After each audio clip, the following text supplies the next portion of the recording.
It's 1933. The country is broken. Banks are collapsing. Millions are out of work. Bread lines stretch around city blocks. People are losing everything. Into this desperation steps Franklin Roosevelt, just sworn in as president.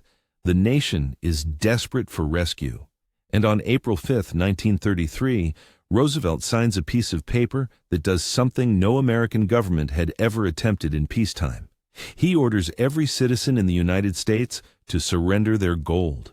Not tomorrow, not eventually. By May 1st, 26 days, turn in your gold coins, turn in your bullion, turn in your certificates, all of it, or face 10 years in federal prison and a $10,000 fine, the equivalent of nearly $250,000 today. This wasn't a suggestion. This was the law. And most people believe it could never happen again. Now let's go back to the moment it happened, April 1933. The executive order appears in newspapers across the country. Most Americans have never heard of anything like it. The government commanding you to bring your private property, your savings, your security to a Federal Reserve Bank and exchange it for paper dollars at $20.67 per ounce. That was the official rate set decades earlier under the Gold Standard Act of 1900. The justification was simple on its surface. Hoarding. Roosevelt's administration claimed people were hiding gold, pulling it out of circulation, strangling the money supply, making the Depression worse. The Federal Reserve needed more gold backing to issue more currency, to stimulate the economy, to save the country. But here's what they didn't say out loud. The real purpose wasn't about hoarding. It was about control, about breaking the link between gold and the dollar so the government could inflate the currency at will without being constrained by how much gold it held. That's the quiet truth, buried under the patriotic language of emergency. Because less than a year later, in January 1934, Congress passed the Gold Reserve Act. This law took all the gold the government had collected and then did something breathtaking. It revalued gold from $20.67 per ounce to $35 per ounce. Overnight, by presidential decree. So the citizens who turned in their gold at the old price just watched the government make nearly $3 billion in profit from that single revaluation. Think about that. The government forced you to sell at $20, then immediately turned around and declared that same gold was now worth $35. Who benefited? Not the citizens, the Treasury.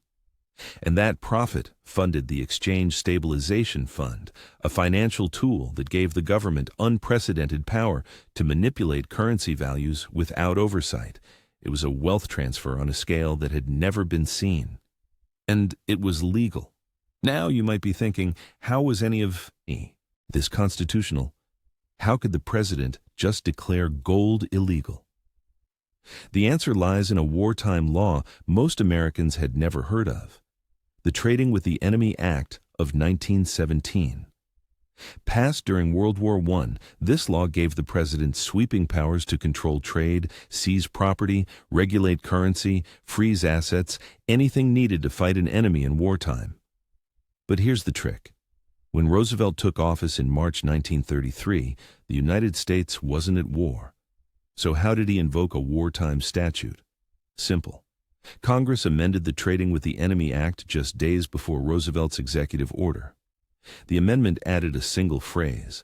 The president could now use these emergency powers not only during war, but during any period of national emergency declared by the president. Read that again. Any period of national emergency declared by the president, which means the president decides when an emergency exists, and once declared, he gains access to powers originally designed for total war. Roosevelt declared a banking emergency. And suddenly, the legal machinery clicked into place. That legal structure wasn't created casually. It was built on a foundation of precedent stretching back to World War I. When the United States entered the war in 1917, Congress passed a wave of legislation granting the executive branch control over railroads, telecommunications, food production, fuel distribution, and international finance. The Trading with the Enemy Act was one of 22 such statutes passed in a single year. The idea was straightforward. In wartime, The government needs total authority to mobilize resources. But once the war ended, these powers didn't disappear. They sat dormant, waiting. And when the Great Depression arrived, Roosevelt and his advisors saw the opportunity. Why let a good crisis go to waste? The language was already there in the law. All they needed was the amendment to extend it to peacetime emergencies, and Congress, desperate and afraid, passed it with virtually no debate. 6 hours. That's how long it took to ram through the Emergency Banking Act that gave Roosevelt the authority to seize gold. Now let's talk about the reality of enforcement, because this is where the story gets interesting. The government threatened prison. They threatened massive fines. They used moral language, calling anyone who held onto gold a hoarder, unpatriotic, selfish, someone who was prolonging the suffering of their fellow citizens. Newspapers amplified the message. Radio broadcasts reinforced it. The pressure was everywhere. But here's what actually happened. Most people didn't comply. Economists Milton Friedman and Anna Schwartz, in their landmark work, A Monetary History of the United States, estimate that only 20 to 25% of privately held gold was actually turned in. That means 75 to 80% of gold owners quietly ignored the executive order. They buried their coins. They hid them in walls, in basements, in safety deposit boxes that were never searched. They took the risk. And for the most part, they got away with it, because the government never mounted a serious enforcement effort. There were no door-to-door raids, no systematic searches. The Secret Service didn't sweep the country looking for hidden gold. Why not? Because it would have been impossible. Gold is easy to hide. The cost of enforcement would have exceeded any benefit. So the government relied on voluntary compliance driven by fear and patriotism. And when that compliance didn't materialize, they didn't push it. How many people were actually prosecuted? Very few. Only one person was prosecuted under the original executive order. His name was Frederick Barber Campbell, a New York attorney. He had over 5,000 ounces of gold on deposit at Chase National Bank. When he tried to withdraw it, the bank refused. Campbell sued. The next day, federal agents indicted him for hoarding. But the prosecution failed. A federal judge ruled that the executive order was invalid because it had been signed by the president instead of the Secretary of the Treasury as required by law. The government's own legal error sank the case. So they issued new executive orders, this time signed by the Treasury Secretary, and eventually confiscated Campbell's gold anyway. But his case forced the administration to rewrite the rules. After that, most prosecutions came under the Gold Reserve Act of 1934, not the original executive order. And even then, the targets were almost always dealers, traders, people trying to move large quantities of gold, not ordinary citizens with a few coins tucked away. The government went after the visible cases, the ones they could use to set examples. Everyone else was left alone. And yet the law stayed on the books. For 41 years, it was illegal for Americans to own gold. The ban didn't end until December 31, 1974, when President Gerald Ford signed legislation restoring the right to own gold, more than 4 decades of prohibition. And during that entire time, the legal framework remained intact. The Trading with the Enemy Act, the emergency powers, the precedent that said a president could declare an economic crisis and seize private assets. That machinery never went away. It was reformed, repackaged, but not dismantled. In 1976, Congress passed the National Emergencies Act. This was supposed to rein in presidential power. It was a response to the discovery that several national emergencies declared decades earlier, including Roosevelt's 1933 banking emergency, were still technically in effect. The law required presidents to specify which powers they were activating, to renew emergencies annually, and gave Congress the theoretical ability to terminate them. But here's what actually happened. The National Emergencies Act didn't reduce presidential power. It formalized it. It created a menu of emergency authorities, 137 statutory powers that become available the moment a president declares a national emergency. And there's no clear definition of what constitutes an emergency. The law is intentionally vague. An emergency is whatever the president says it is, as long as it involves an unusual and extraordinary threat, Those are the actual words. Unusual and extraordinary threat to national security, foreign policy, or the economy. Interpreted broadly, that could mean almost anything. And in 1977, Congress passed the International Emergency Economic Powers Act. This law was supposed to limit the use of the Trading with the Enemy Act to actual wartime, but it created a parallel system that gives the president nearly identical powers during declared emergencies. Under this law, the president can regulate or prohibit any transactions in foreign exchange, transfers of credit, imports, exports, and yes, dealings in gold or other precious metals. The key phrase is this: the president can deal with any unusual and extraordinary threat which has its source in whole or substantial part outside the United States. Notice the loophole: substantial part. That's flexible language, and once invoked, these powers have no real expiration. National emergencies declared under this framework routinely last years, sometimes decades. The longest-running emergency, declared by President Carter in 1979 to block Iranian assets, is still in effect, 46 years and counting. Since 1976, every president has declared multiple national emergencies. As of 2025, there are more than 40 active national emergencies. Most of them relate to sanctions, asset freezes, and economic controls. The infrastructure is already there. So could the government confiscate gold again? Let's think through the mechanics. First, the legal authority still exists. The International Emergency Economic Powers Act gives the president sweeping control over economic transactions during a declared emergency.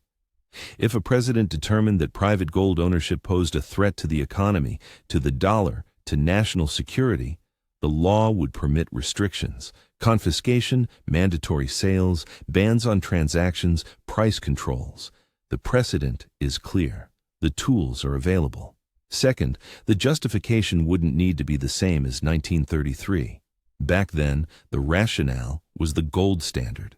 Today, we're not on a gold standard. The dollar floats freely. So the old excuse about needing gold reserves to back the currency doesn't apply. But that doesn't mean there aren't new excuses. Imagine a scenario: a major financial crisis, a collapse in confidence in the dollar, a flight to gold that destabilizes markets, or perhaps a geopolitical emergency where the government decides it needs to control strategic assets, or maybe a digital currency rollout where private holdings of physical gold are framed as a threat to the new system. The language would be different, but the outcome could be the same: an executive order, a declaration of emergency, and a demand that citizens turn over their gold or face penalties. But here's the critical difference. In 1933, most people complied because they trusted the government or feared the consequences. Today, trust is lower. Compliance might be harder to achieve, and enforcement would face significant obstacles. Modern gold markets are global. Gold can be moved electronically, stored abroad, held in allocated accounts in foreign vaults. It's harder to control than it was in the 1930s, when gold was mostly physical coins in domestic hands. Plus, there's the political cost. A confiscation today would trigger lawsuits, protests, massive resistance. It would be a public relations disaster. And for what? The government doesn't need gold to print money anymore, so the incentive is weaker. That's why many analysts argue that outright confiscation is unlikely. But unlikely isn't impossible. And there are other forms of control that are more probable. Windfall taxes on gold sales, reporting requirements that make ownership traceable, restrictions on who can buy or sell, limits on how much gold you can move across borders. These are softer forms of confiscation. They don't seize your gold, but they tax away the gains, or make it so burdensome to own that you sell voluntarily. And those tools are entirely legal under existing law. Here's what most people miss. The 1933 confiscation wasn't really about the gold itself. It was about control over the monetary system. Roosevelt wanted the flexibility to devalue the dollar, to inflate the currency, to expand government spending without being constrained by a fixed gold standard. The confiscation was a means to an end, and that logic still applies. If a government feels its control over the currency is threatened, if people start fleeing into gold in large numbers, if confidence in fiat money collapses, history suggests they will act. They will use whatever legal tools are available, and the tools are still there. Waiting. The Trading with the Enemy Act has been amended, but its core authority remains embedded in modern law. The International Emergency Economic Powers Act is used constantly. Presidents invoke it dozens of times for sanctions, for asset freezes, for trade restrictions. It's normalized, so normalizing its use for gold wouldn't require a huge leap. There's also the question of what gold would actually be targeted. In 1933, the order exempted jewelry, rare collectible coins, and small amounts of gold for personal use. The focus was on bullion, on monetary gold, on the stuff that could be melted down and added to government reserves. If there were a modern confiscation, the same logic would likely apply. They wouldn't go after your grandmother's wedding ring. They'd go after bullion bars, standard gold coins, large holdings. But the line between what's exempt and what's not could be drawn anywhere, and exemptions can be changed. In 1954, the Treasury Department actually expanded the definition of collectible coins to include anything minted before April 5, 1933. Why that date? Because that was the date of the original executive order. So the government essentially said, if it was old enough to have existed before we banned gold, it's collectible. But that was a bureaucratic decision. It wasn't in the law. It could be reversed tomorrow. This brings up something important. There's a myth in the gold investment community.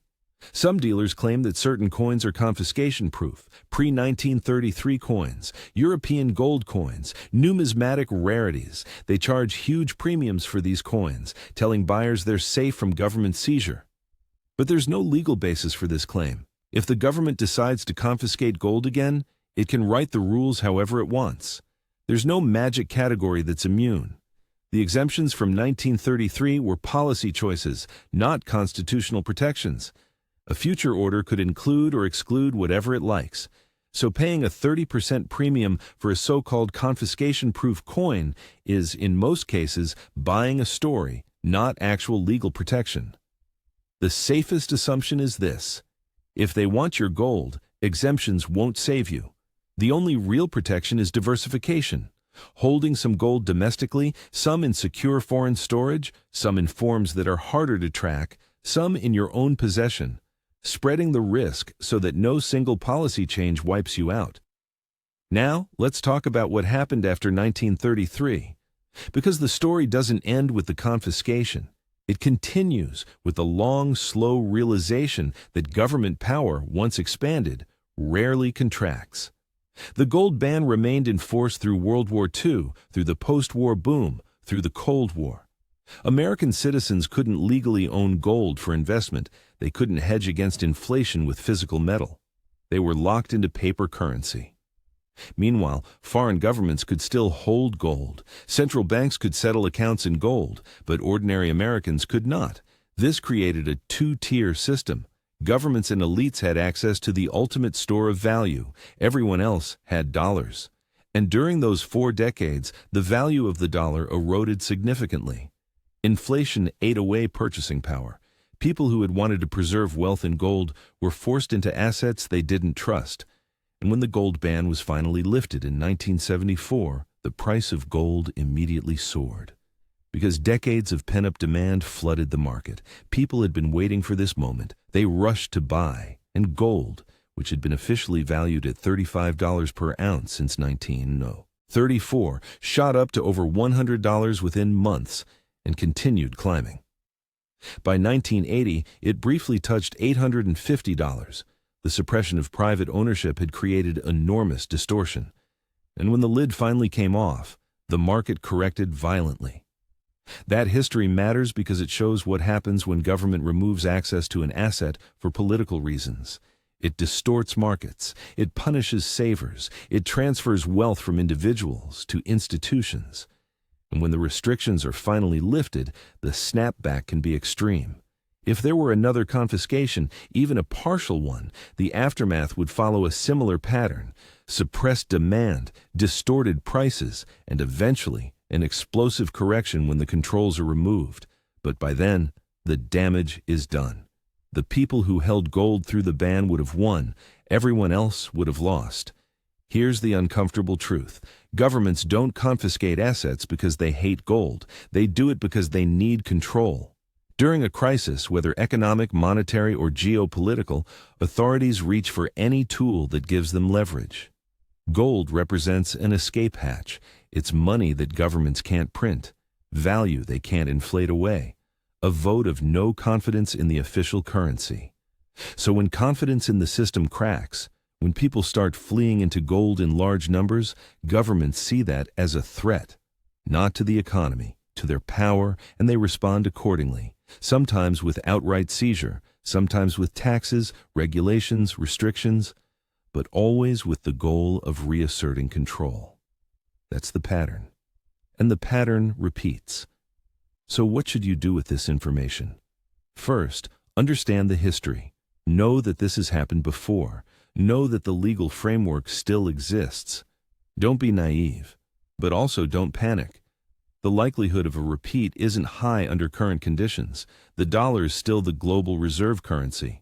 The government can print as much as it wants without needing gold backing. There's no immediate incentive for confiscation, but conditions change. And if they do, the machinery is in place. So the smart move is to be prepared. Hold some gold, but don't put everything in one place. Use secure storage. Diversify across forms, bullion, coins, allocated accounts, maybe some in a jurisdiction with strong property rights and no history of confiscation. Understand the trade-offs. Domestic storage is accessible but potentially vulnerable. Foreign storage is safer but less liquid. Each choice has risks.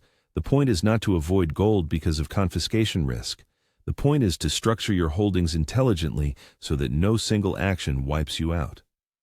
Second, watch for early warning signs. Policy discussions about wealth taxes, new reporting requirements for precious metals, rhetoric about hoarding or economic patriotism, restrictions on cash transactions or movement of funds. These are the breadcrumbs that lead to heavier controls.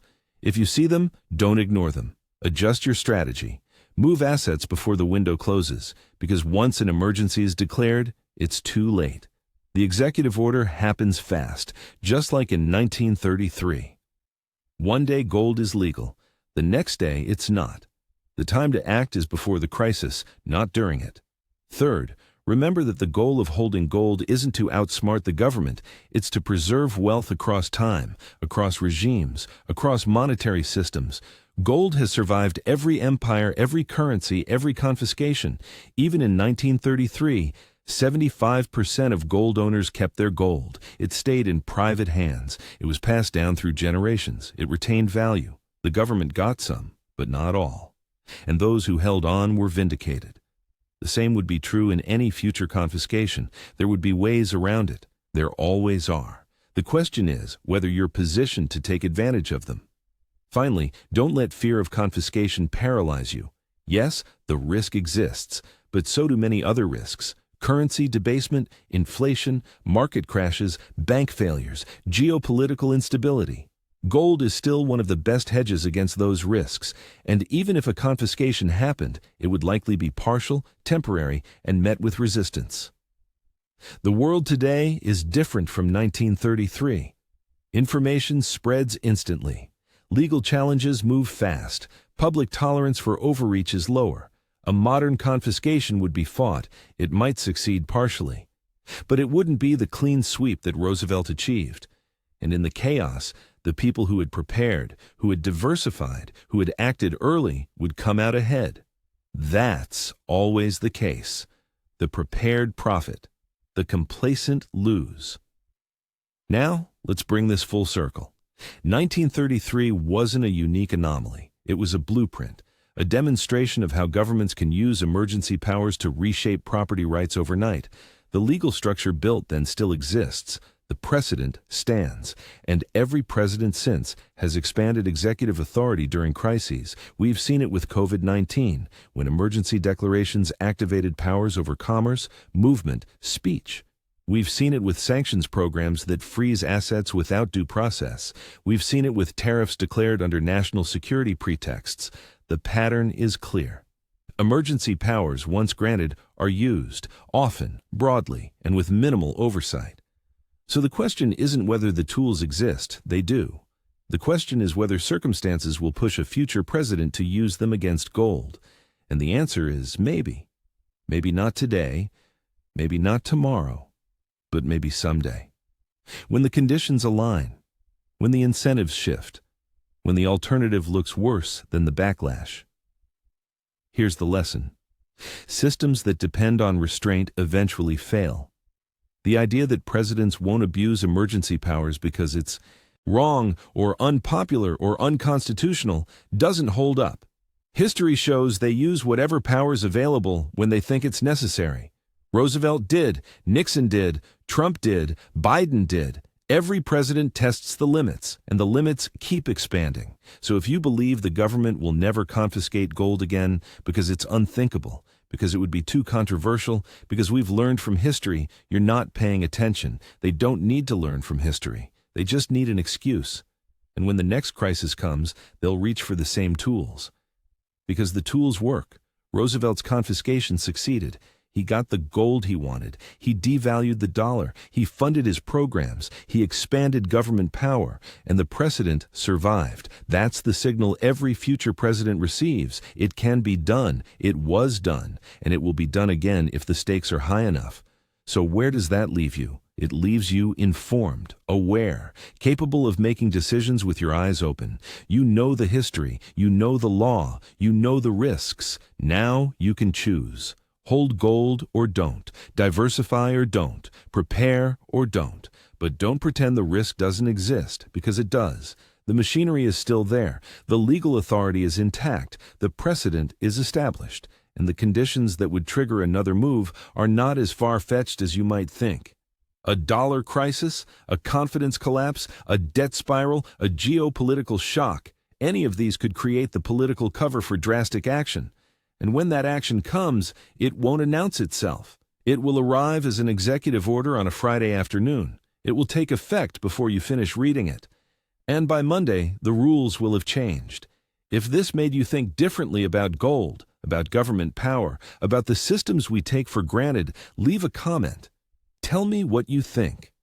Are we safer now than we were in 1933? Or are we just as vulnerable, just with better technology?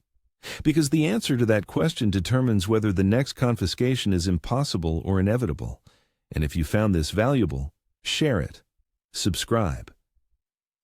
Because stories like this, the ones they don't teach in school, the ones that reveal how the game actually works, those are the stories that matter. Thanks for watching. Stay sharp.